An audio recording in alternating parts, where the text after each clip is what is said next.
Hey, good morning. Join you in a very cold Florida. By Florida standards, it's cold, and I'm wearing a jacket, and I have free hands. I don't have a tripod, but I do have a 414 John Deere motor conveniently located. That's the topic of this video. Last time we seen, this thing was a mostly close to running vehicle. Then we tore it apart. So let me show you the torn apart. I thought someone was over there talking. Oops. So we have the engine, and we have the machine with no engine. This was a pain to take out. A word of advice: 80s John Deere 544 loaders. If you're going to pull the engine, on the back of the motor, there's a universal joint. This connects to the transmission. Now, if you want to undo those bolts, you have to pull the hydraulic tank. It's 6 bolts on each side, 2 big lines coming out of the bottom, and it should lift right off. And there's a little arch piece you have to take off as well.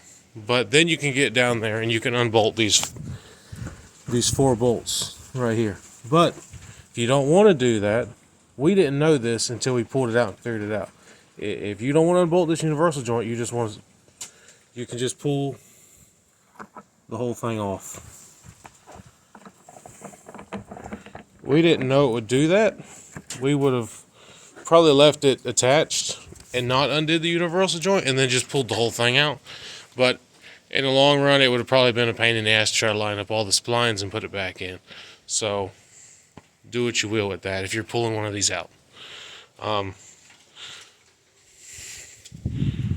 But we figured out what the problem was. Well, one of the problems was definitely except the rings. Almost every piston had a broken ring on it. This is... no, not that one.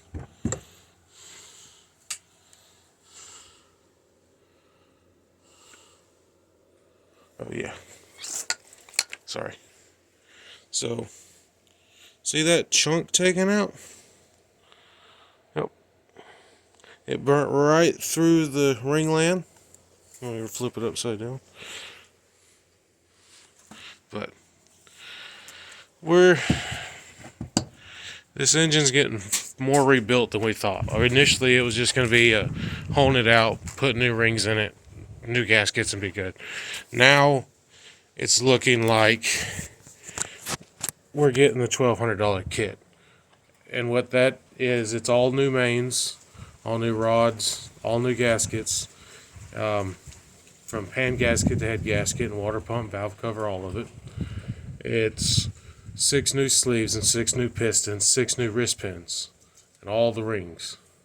So that's what we're going to get. We're going to get that. We're not taking the water pump off and the accessories and all that. We're leaving that attached. Those gaskets weren't leaking, so there ain't no point in messing with them. They weren't.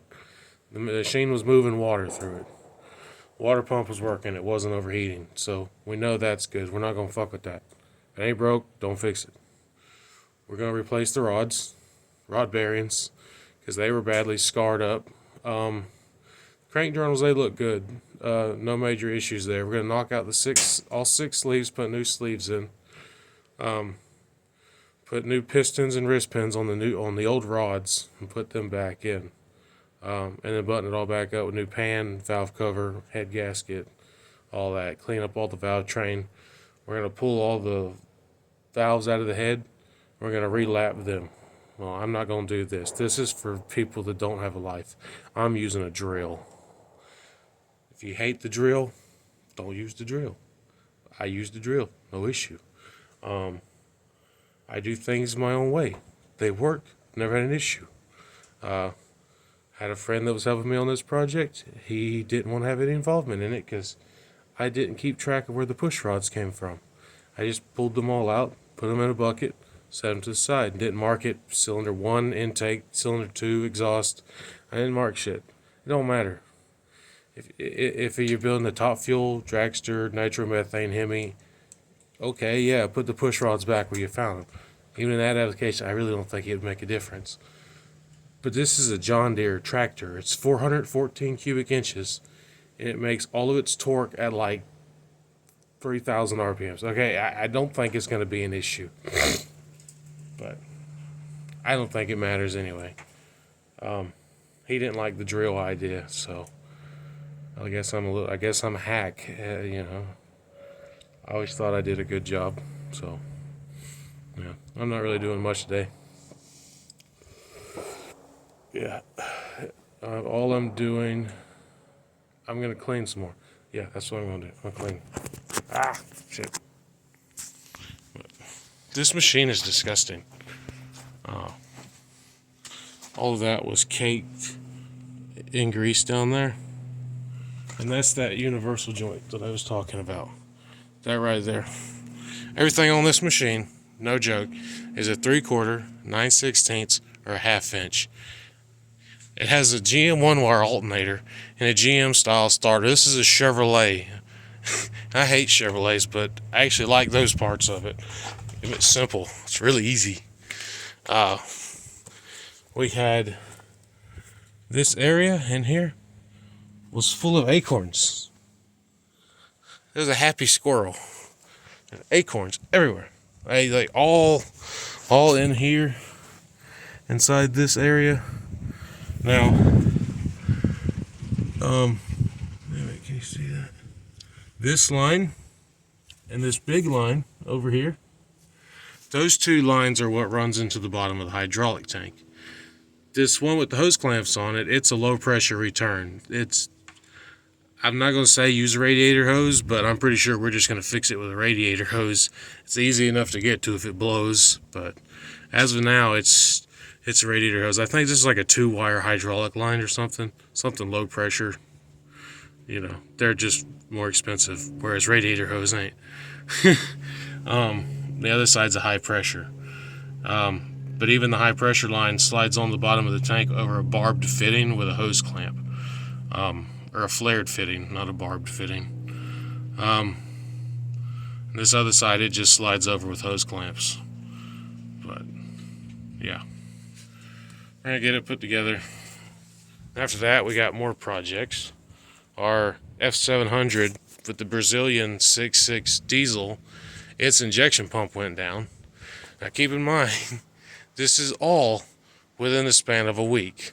We get this machine back here. We start tearing into it. The day that we go to get this, our big truck doesn't want to start. Okay, no deal.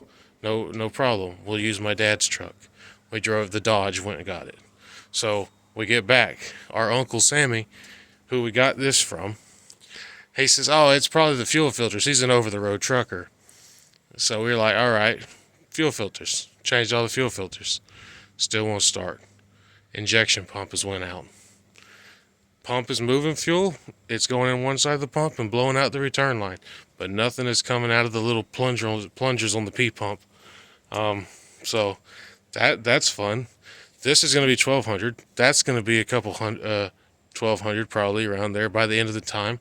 And our other big truck, the GMC with the Mercedes diesel, it's fixed, it's running, it's driving. It just has a weird clutch system. We used a Speedway clutch external slave cylinder kit. It uses a Willwood master cylinder and everything. It doesn't work worth a shit.